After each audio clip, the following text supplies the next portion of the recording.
Excuse me. जी हमारा नाम भानु हुआ, नीला देवी जी का वकील है। वो तो से मिले खातिर भेजले हैं। आई बैठी। जी बोली क्या बात? जी बात ऐसा हो कि नीला देवी जी तोहार शादी माधव जी के साथ न सिर्फ धूमधाम से कराल जाती बल्कि शादी रजिस्टर करवा के भी सोच ले। इ नाते ई पेपर पे तोहरा के साइन करे पड़ी। नहीं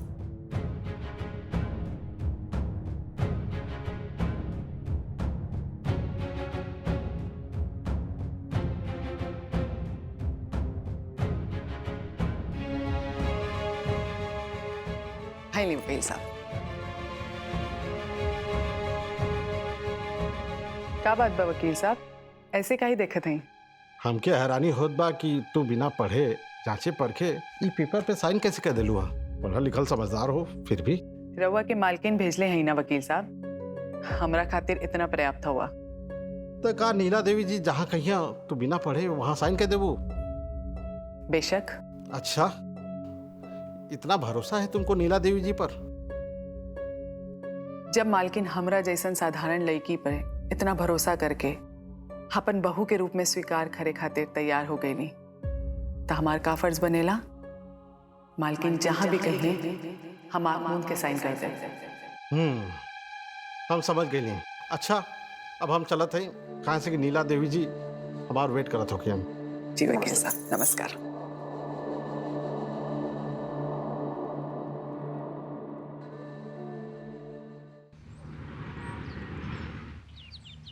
ये नहीं मालकिन, काम हो गई।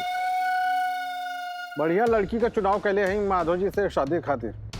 समझ ली आपका मकसद पूरा करे में वो रबर स्टैम्प साबित होगी। अब आप जहाँ चाहिए वो वहाँ साइन करिए।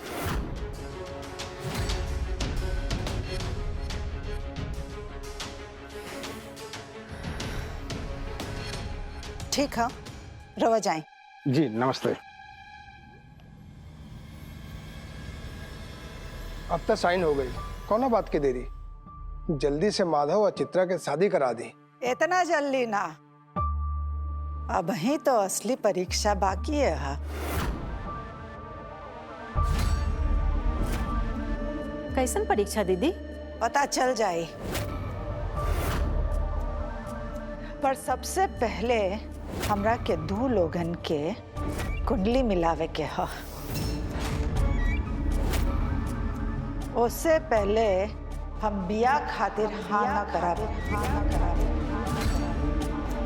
यही से हम ई गांव के सबसे चर्चित पंडित नित्यानंद के बुलवले हैं।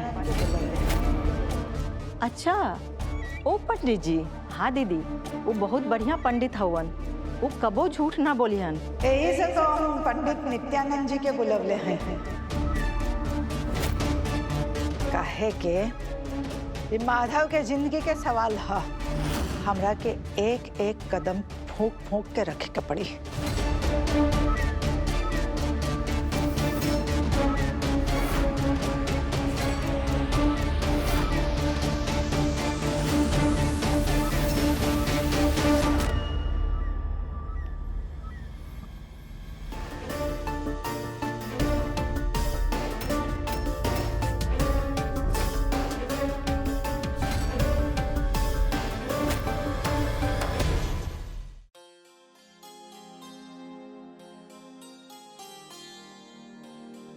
माधव बाबू रवा ही आराम से बैठे ले और नीचे अम्मा जी।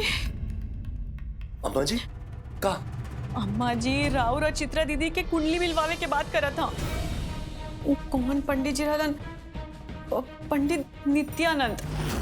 पंडित नित्यानंद के बुलवावे के बात करत रहली। उनकरा से बेहतर केहू कुंडली ना मिला सकेलन, एकदम सटीक कुंडली मिलावेलन।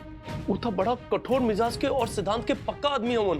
वो कबो झूठ ना बोले रहन, सच्चाई के रास्ते पे चले का वो बात करेलन। हाय दैया माधव बाबू, अब का हो कि अम्मा जी कहत रही कि राउर और चित्रा दीदी के सब गुण मिले के चाहिए, तभी वो दोनों सुखी रह सकेलन।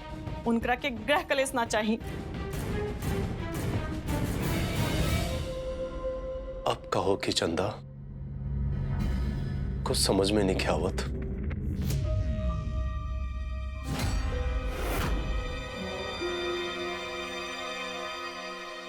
माता बाबू, हाँ हमार पास एगो आइडिया है।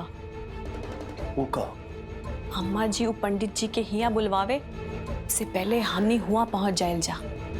ओकरा बाद हम पंडित जी से कहब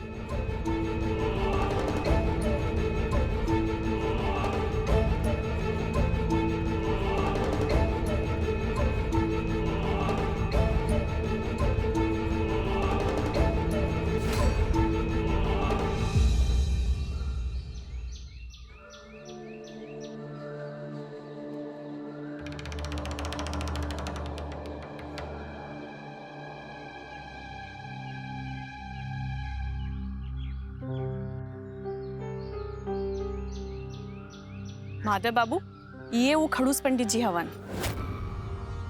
पंडित जी ऐसन कुंडली बनाई कि हमारी भतीजी की बात बन जाए। अब ऐसे कैसे बनाई? हम ऊ लिखब ना जबन सही रही। पंडित जी हमारे भतीजे का जिंदगी का सवाल है। आप एक काम करी, दक्षिणा रख ले। ले ही नहीं, हम नहीं ले। रख ले पंडित जी दक्षिणा। ले ले पंडित जी। अरे हम ना ले। हाय दया हमरा हाथ पकड़ ले पंडित जी। हाय दया हमरा हाथ पकड़ ले पंडित जी, ई का करत है? हमका कहनी, हम कुछ ना कहीं। अगर ये बात गांव वालन के पता चल जाए तो राउर का हुई? अब पंडित जी, अगर रउआ ई चाहते है कि ई बात बाहर ना जाए तो रउआ के हमारे को बात माने के पड़ी। का करें कि पड़ी हमरा के? चाची अब आप जाए। पंडित जी ज्यादा कुछ ना करे की पड़ी पंडित जी, बस हमार माधव बाबू की कुंडली उनके होखे वाली दुल्हन से 100% मिला दी। हमरा कहे के मतलब है कि सब गुण 100% मिले के चाहिए। ऐसे कैसे मिला दे? जो ग्रह नक्षत्र बोली हैं उहे लिखब ना कुंडली में। अपने से हम कैसे लिखब? ये तो अनर्थ हो जाए ना। अनर्थ तब होई पंडित जी जब राउर असली चेहरा सब गांव वालन के सामने आ जाए। बेटी ऐसन मत करा, जैसन तू काबू वैसन हम करा। ये बात बाहर जाए के ना चाहिए। हाँ पंडित जी, एकदम बाहर ना जाए, ये हमार गारंटी है।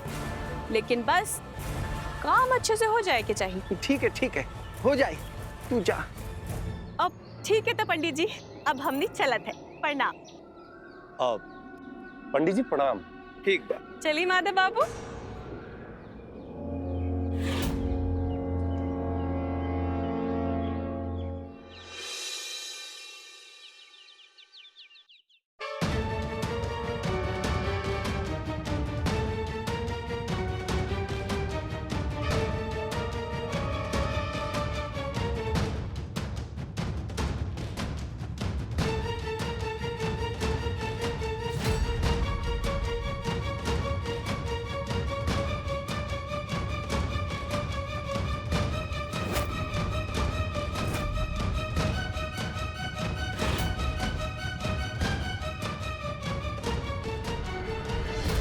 मालकिन,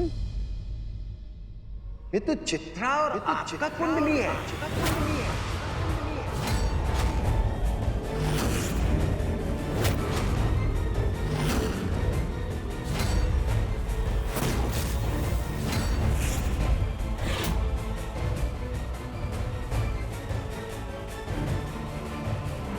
वर वधू की कुंडली मिलवावे के बजाय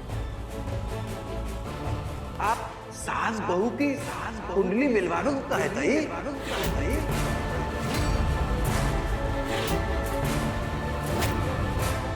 ऐसन काहे चाहते हैं आप?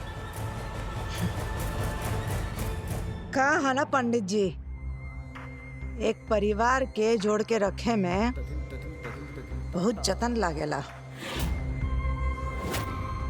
और ऐसे ही एक बाहर का आदमी आके हमार परिवार के बिखरा दे, तोड़ दे, ये हमरा से बर्दाश्त नहीं खे।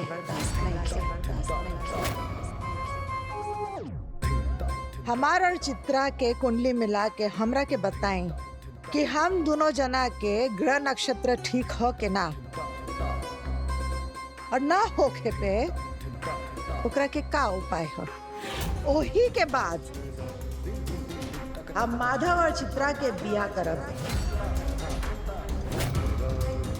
और रहल चित्रा और माधव के कुंडली के मिलाए के तो ओकर कोनो जरूरत नहीं के। ये दुना के दिल तो पहले ही मिल गइल बा। जैसन आपकी मर्जी।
पंडित जी,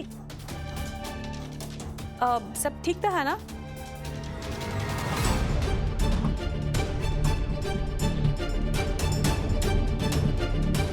वो कुछ चाय नाश्ता हम रवा खातिर लेकर आई का? ना कुछ ना चाहे। बहुत बढ़िया कुंडली, मंगलम मंगलम।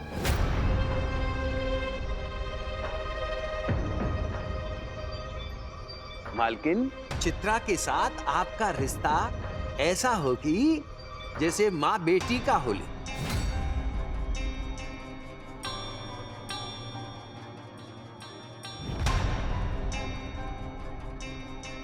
आंख मूंझ के ब्याह करें।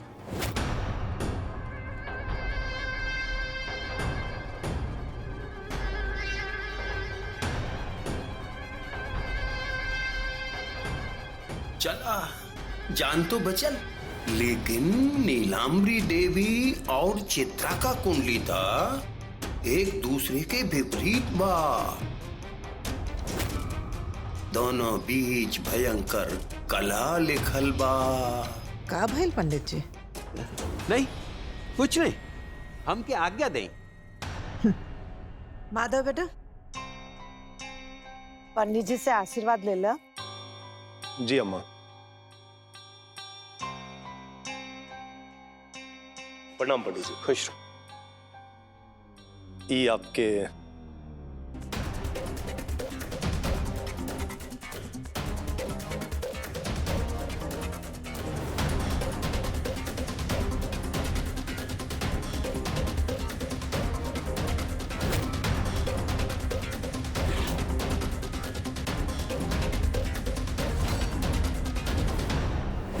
चित्रा, ये फाइल पे साइन कर दे। ई कहा? ये फाइनल हिसाब का फाइल हवे। मालकिन तोहरा के नौकरी से निकाल दे। साइन कर, अब तक का वेतन का पैसा लेके जा। तोहार यहाँ कोनो काम नहीं के।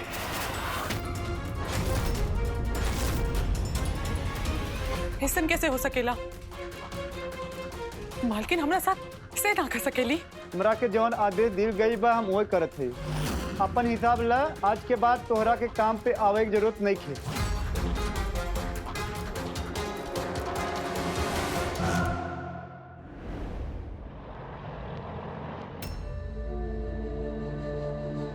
मैनेजर बाबू, चित्रा दिखाई नहीं के देत, आज नहीं लगा। मालकिन ने उनको जॉब से निकाल दिया। अभी अभी अपना फाइनल वेतन लेके गई। अम्मा चित्रा की नौकरी से निकाल दे ले?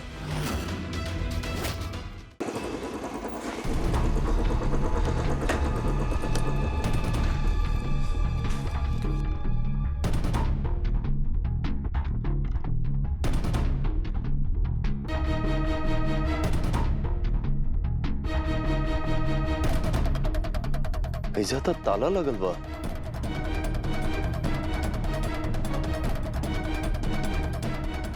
चित्रा और उनकर मम्मी कहाँ गई नहीं? समझ में नहीं क्या हुआ था।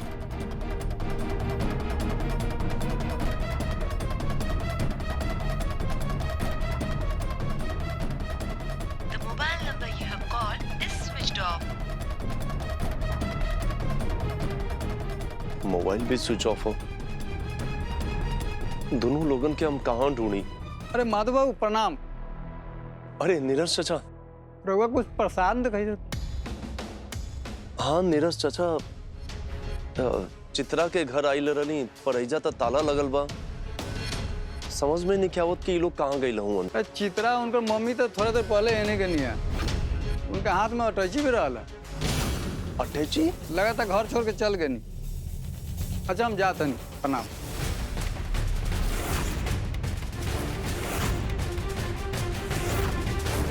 ये लोग अटैची लेके कहाँ गए हुई हजार? अम्मा बहुत टाइम हो गया, माधव भैया अभी तक पहुंचलन ना। आ जाए हैं।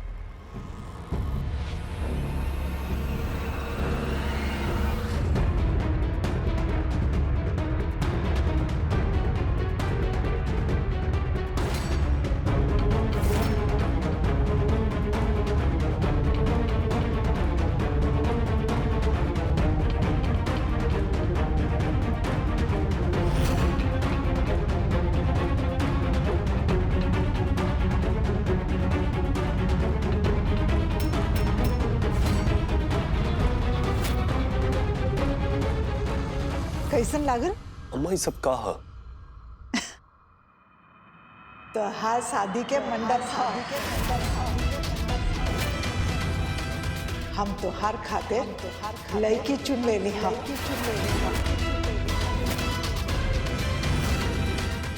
बस अब तू जा जाके तैयार हो जा। दरअसल हम तोरा के फोन कैले रही हाँ, पर तो हर फोन ना लागल। फिर राइस मिल पे भी लगवली, पर तू वहां भी ना रहल हा। पता ना सुबह से तो कहाँ गायब हुआ। चला अब ये सब छोड़ो और जाके तैयार हो जा। दुल्हा का कपड़ा हम तो हर कमरा में रखवा दे ले हैं। एक मिनट अम्मा, एक मिनट अम्मा। हमके पता लगल कि आप चित्रा के नौकरी से निकाल दे ले।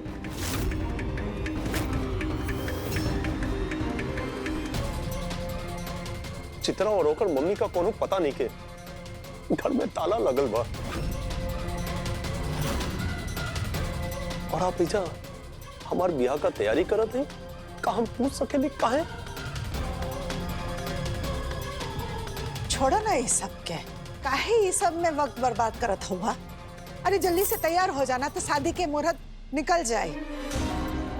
चित्रा का पता नहीं के वो कहाँ बिया।